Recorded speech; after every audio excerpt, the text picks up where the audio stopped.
New day, new parcel, another budol of the day. So sa may hilig diyang kumanta lalo't pag emote-emote sa kwarto nila tapos ipapatong yung cellphone. And gusto nila may built-in speaker na rin para 2-in-1. So eto na ang sagot.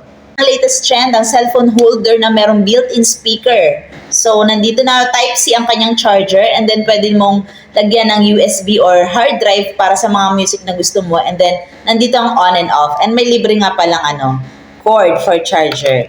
Plus, syempre, meron ring microphone para tuloy-tuloy ang ligaya. So, on natin, try natin. Ayan siya, on. Power on. Wow. So, eto, try na rin natin i-on ang microphone. Hello, mic test. So, kinonect na natin sa Bluetooth. So, try natin kumanta. Lakas ah. Nice, love it. Let's go, baby. Pretty little baby, pretty little baby, pretty little baby.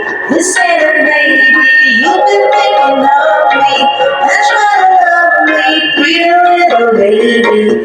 I'm so in love with you. Pabulong na po kayo, ang ganda.